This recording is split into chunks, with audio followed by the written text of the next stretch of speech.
ஆண்டவராகிய இயேசு நாமம் மகிமைப்படுவதாக. கடைசி கால சீயோன் ஊழியங்கள் மூலமாக சீயோன் மலை நிகழ்ச்சிகளை உங்களை சந்திப்பதிலே சந்தோஷமடைகிறேன். நம்முடைய ஆண்டவர் அவருடைய பிள்ளைகளை மிகவும் நேசிக்கிறார். ஏசாயா 54ஆம் அதிகாரத்தினுடைய 17ஆம் வசனத்திலே நாம் இப்படியாக வாசிக்கிறோம்.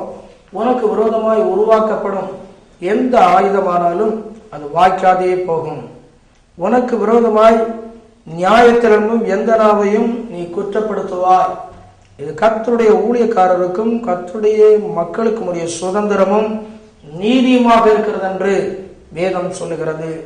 நமக்கு விரோதமாக உருவாக்கப்படுகிற சில காரியங்கள் நடக்கத்தான் செய்கிறது. சில காரியங்கள் மறைவாக நடக்கிறது, சில காரியங்கள் வெளியரங்கமாக கூட நடக்கிறது.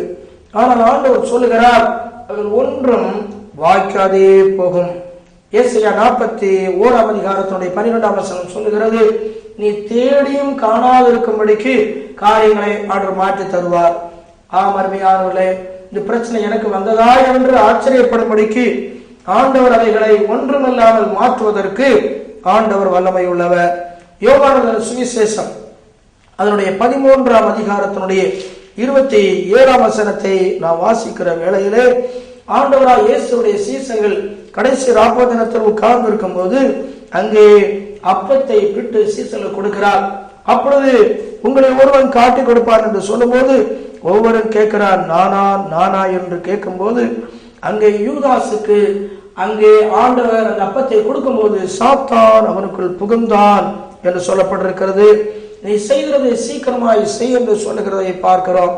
அருமையானவர்களே, சாத்தான் மூலமாக உருவாக்கப்படும் காரியங்கள் இந்த வாழ்க்கையில முதலாவது ஒவ்வொரு பிரச்சனைகளும் மனிதர்கள் மூலம் வந்தாலும் சாத்தான் தான் அதற்கு மூல காரணமாக இருக்கிறார்.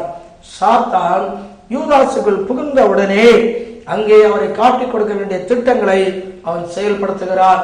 அருமையானவர்களே, யூதாஸ் ஒருவரை இயேசுவோடு இருந்தது உண்மைதான், யூதாஸ் ஊழியம் செய்தது உண்மைதான். ஆனால் உங்களில் ஒருவன் காட்டிக் கொடுப்பான் என்று சொன்ன போது நானா நானா என்று எல்லாரும் கேட்டார்கள். யூதாஸ் மாத்திரம் சொல்லி இருக்கிறான், ஆண்டவரே, எனக்கு அந்த எண்ணங்கள் தப்பாக சாத்தான் கொடுத்து விட்டார், தயவாக எனக்கு அந்த எண்ணத்தை மாற்றித்தாங்க என்று உண்மையை சொல்லியிருப்பான் என்றால் அவனுக்கு ஒரு விடுதலை கொடுக்க முடியாத ஒரு வழியை ஆண்டவர் உண்டாக்கி தந்திருப்பார். இன்றைக்கு உண்மையை மறைக்கிற விசுவாசிகள், காரியத்தை மறைத்து திரித்து பேசுகிற குடும்பங்கள் ஒரு நாளும் அவர்கள் வாழ்க்கையில் வெற்றியை காண முடியாது. அருமையானவர்களே, பண ஆசையும் உண்மையை மறைத்த 2 காரியங்களும் யூதாசனுடைய வாழ்க்கையிலே தீமையாக முடிந்து விட்டது. சாத்தான் மூலமாக உருவாக்கப்படுகிற காரியங்கள். எரேமியாவின் புத்தகத்திலே அதனுடைய 18ஆம் அதிகாரம் 18-19 வசனங்களிலே ஆண்டவருடைய தீர்க்கதரிசியாக எரேமியா உண்மையை எப்போதும் சொல்லுகிறவர். ஆண்டவர் எதை வெளிப்படுத்துகிறாரோ அதை சொல்லுகிறவர். ஆண்டவர் வெளிப்படுத்தாத ஒன்றை சொல்லுகிறவன் தீர்க்கதரிசி அல்ல. ஆண்டவர் வெளிப்படுத்துகிறதை சொல்லுகிறவன் தான் தீர்க்கதரிசி. தீர்க்கதரிசி சொன்னது நிறைவேற வேண்டும். தீர்க்கதரிசி சொன்னது நிறைவேறாவிட்டால் அவன் தேவனுடைய தீர்க்கதரிசி அல்ல. அவன் தன் மனதிலே ஏவுகிற நினைக்கிறவைகளை சொல்லுகிற பொய் தீர்க்கதரிசி. உண்மையை சொன்னதனாலே எரேமியாவுக்கு கூட இருந்த மூப்பர்கள், யூத ஜனங்கள் அவருக்கு விரோதமாக எரேமியாவுக்கு விரோதமாய் சதியான காரியங்களை பண்ணினார்கள். அருமையானவர்களே, நீ சத்தியத்திற்காக உண்மைக்காக எங்கே எங்கே நின்று கொண்டிருக்கிறீர்களோ அங்கே உங்களுக்கு பிரச்சனைகள் உண்டு. ஆனால் பயப்படாதே. உன் சத்துரு உன் வீட்டாராக இருந்தாலும் ஆண்டவர் அவைகள் மத்தியிலே உன்னை கைவிட மாட்டார். உனக்கு விரோதமாய் உருவாக்கப்படும் ஆயுதங்கள் அது ஒன்று கூட வாய்க்காது. எல்லாவற்றையும் ஆண்டவர் நிர்மூலமாக்கி போடுவார். ஆதியாகமத்தின் புத்தகம் 37ஆம் அதிகாரம் 18 முதல் 20 வசனங்களை நாம் வாசிக்கிற வேளையிலே அங்கே யோசேப்பினுடைய சகோதரர்கள் தகப்பனால் அனுப்பப்பட்டு அவர் நலம் விசாரிக்க வந்த யோசேப்புக்கு விரோதமாய் சதியான ஆலோசனைகளை பண்ணினார்கள். ஆனால் தூரத்திலிருந்து வரும்போது ஆலோசனை பண்ணினாலும் தங்கள் சதி திட்டத்தை நிறைவேற்றினாலும் அருமையானவர்களே, யோசேப்பு நன்மையாய் மாற்றினார். ஒரு உண்மையான தேவனுடைய பிள்ளைக்கு எதிராக எத்தனை சதி திட்டங்கள் மனிதர் உருவாக்கினாலும் சத்துரு உருவாக்கினாலும் தீமையாக முடியாது, நன்மையாக ஆண்டு முடித்து தருவார். சாத்தானுக்கு நிறைய திட்டங்கள் உண்டு, பொய்யான திட்டங்கள் உண்டு. ஆனால் இயேசு அப்படிப்பட்ட தீமையான திட்டங்களை நன்மையாக முடிக்கிறவராக இருக்கின்றார். அருமையானவர்களே, வேத்திரை மத்திய எழுதின சுவிசேஷம் 26ஆம் அதிகாரம் 1 முதல் 5 வசனங்களை வாசிக்கும் போது நம்முடைய இரட்சகருக்கு எதிராக வேதபாரகர், பரிசேயர்கள், பிரதான ஆசாரியர்கள் அவரை சிலுவையில் அறையும்படிக்கு ஆலோசனை பண்ணினார்கள். ஆம், ஒருவேளை அவரை சிலுவையில் அறைந்திருக்கலாம். ஆம், அறைந்தார்கள். சிலுவையில் அறைந்த அவருடைய ஆலோசனைப்படி நிறைவேறியது. ஆனால் இயேசு உயிர்த்தெழுந்தார், பரமேறி போனார். அதுதான் மனுக்குலத்துக்கு ரட்சிப்பாக மாறியது. அதுதான் நமக்கு மீட்பாக மாறியது. அதுதான் பரலோகத்துக்கு நமக்கு வழியாக மாறியது. இன்றைக்கு ஒரு தீமையான ஆலோசனை உனக்கு பண்ணுகிறாள் என்று பயந்து கொண்டிருக்கிறாயா? பயப்படாதே, உங்களை கனம் பண்ணப்போகிறார். யோபின் புத்தகம் 1ஆம் அதிகாரம் 8 முதல் 11 வசனங்களை வாசிக்கிற வேளையிலே யோபை குறித்து ஆண்டவர் சாத்தானிடத்திலே சாட்சி சொல்லுகிறார். என்ன சாட்சி? உத்தமனும் தேவனுக்கு பயப்படுகிறவரும் சன்மார்க்கனுமாகிய, தேவனுக்கு பயந்தவருமாகிய, தீமைக்கு விலகுறவருமாகிய என்னுடைய தாசனாகிய யோபு என்று ஆண்டவர் குறிப்பிடுவார். அவன் மேல் கவனம் வைத்தாயோ என்று சொல்லுவார். எப்பொழுதெல்லாம் நம்மை குறித்த நல்ல சாட்சிகள் தேவனால் உருவாக்கப்படுகிறதோ அங்கே சாத்தான் சதித்திட்டத்தை உருவாக்கும்படிக்கு அங்கே செயல்படுவார். தேவனுடைய அனுமதியை பெற்று வரலாம். எப்படி வந்தாலும் அது இரட்டிப்பான நன்மையாக யோபுக்கு முடிந்தது போல தேவனுடைய பிள்ளையே, உன் சாட்சியின் ஜீவத்தை விட்டு மாத்திரம் மாற வேண்டாம். இவ்வளவு உண்மையாக இருக்கிறேனே, இவ்வளவு நல்ல காரியங்களை பண்ணுகிறேனே, ஆண்டவரை நேசிக்கிறேனே, எனக்கா என்று நீ கேட்பதை விட்டுவிட்டு இதில் ஒரு நன்மை உண்டு. அருமையானவர்களே, தானியேலின் புத்தகம் 6ஆம் அதிகாரம் 3-4 வசனங்களை வாசிக்கும் போது விசேஷித்த ஆவி பெற்றவன் தானியேல். பிரதானிகளுக்கு தலைவனாக இருந்தவன் தானியேல். ஆனால் பொறாமையினாலே தானியேலுக்கு விரோதமாக அவரை சிங்கக்கவியில் போடுவதற்காக சில தீமையான ஆலோசனைகளை அன்றைக்கு போட்டார்கள்.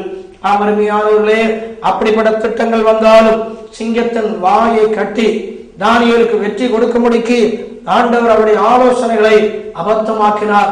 இன்றைக்கு நீங்கள் இப்பொழுது பட்டுக் கொண்டிருக்கிற பாடுகள், நீங்கள் கடந்து வருகிற வேதனைகள் உண்மையாகவே அது உங்கள் தீமைக்காக நடந்ததல்ல. கர்த்தருடைய பிள்ளையே, அதை கர்த்தர் மகிமையாக மாற்றப் போகிறார். தானியேலின் தேவனே தேவன் என்று சொன்னது போல தேவன் ஒரு சாட்சியை உங்களுக்காக உண்டாக்குவார். அருமையானவர்களே, வேதத்திலே நாம் வாசிக்கிறோம். 1 ராஜாக்களின் புத்தகம் 21ஆம் அதிகாரம் அதனுடைய 1 முதல் 7 வசனத்திலே நாம் வாசிக்கிற வேளையிலே ஆகாப் ராஜாவுடைய அரண்மனைக்கு அருகாமையிலே நாபோத் என்ற மனிதனுக்கு ஒரு திராட்சை தோட்டம் இருந்தது. கீரை கொள்ளையாக்கும்படிக்கு கேட்கிறார். அவன் என்ன சொன்னான் தெரியுமா? என் பிதாக்களின் சுதந்திரத்தை ஆண்டவர் காப்பாற்றுவாராக என்று சொல்லுகிறார். ஒரு தேவனுடைய பிள்ளைக்கென்று என்ன என்ன சுதந்திரம் உண்டோ அந்த சுதந்திரத்தை முடியும் மட்டும் காக்க வேண்டும். முடியும் மட்டும் அதில் உறுதியாக இருப்போமானால் சத்துரு பிரச்சனைகளை கொண்டு வந்தாலும் அதனுடைய சாட்சி வேதத்தினுடைய சாட்சியாக மாறும். எலியா அந்த சாட்சியை நினைப்போட்டு ஆகாபோடு சொல்லுகிறதை நீங்கள் பிற்பாடு உள்ள வசனங்களிலே பார்க்க முடியும். இன்றைக்கு உறுதியாக இருந்து பாருங்கள். உங்களுக்கு விரோதமாய் உருவாக்கப்படும் ஆயுதங்களிலே சில தீமைகள் நடக்கிறது போல இருந்தாலும் ஒரு மகிமையான முடிவை கர்த்தர் உண்டாக்குவார். அருமையானவர்களே, சதி திட்டங்கள் நீங்குவதற்காக நாம் செய்ய வேண்டிய 2 காரியங்களை வேதத்திலே வாசிக்கிறோம். எஸ்தரின் புத்தகம் 7ஆம் அதிகாரத்தினுடைய 3-4 வசனத்திலே எஸ்தர் ராஜாத்தியும் தோழிமார்களும் மிருதகாயும் நண்பர்களும் அரண்மனையில் இருந்த அத்தனை யூதர்களும் உபவாசம் பண்ணினார்கள். சதி திட்டம் ஆமானுடைய ஆலோசனை அபத்தமானது. நீங்கள் உபவாசம் எடுத்து ஜெபித்து பாருங்கள். நீங்கள் வாரத்தில் 2 நேரம் கர்த்தர் ஏவுகிறபடி நீங்கள் உபவாசம் இருங்கள். கர்த்தர் உங்களுடைய சதி திட்டங்கள் உங்களுக்கு விரோதமானவைகளை முறியடிப்பார். ஆதியாக 27ஆம் அதிகாரம் 41 முதல் 45 வசனத்திலே யாக்கோபை கொல்ல ஏசா சதித்திட்டம் பண்ணினார். ரெபெக்காள் கேட்டபோது அங்கே நல்ல ஆலோசனை கொடுத்து தன்னுடைய சகோதரர் லாபான் வீட்டுக்கு அனுப்பினாள். நல்ல ஆலோசனை உங்களுக்கு தருவார்களானால் நிச்சயமாகவே என்ன சதித்திட்டமா இருந்தாலும் உங்களை அழிக்க வேண்டும் என்ற சதித்திட்டத்தை மாற்றி உங்களுக்கு உயர்வுக்குரிய ஆசீர்வாதமாக மாற்றுவார். அருமையானவர்களே, உங்களுக்கு விரோதமாய் உருவாக்கப்படும் ஆயுதங்கள் வாய்க்காதே போகும். இந்த வார்த்தைகள் மூலமாக ஆண்டவர் உங்களை ஆசீர்வதிப்பார். நான் ஜெபம் பண்ணுவோம்.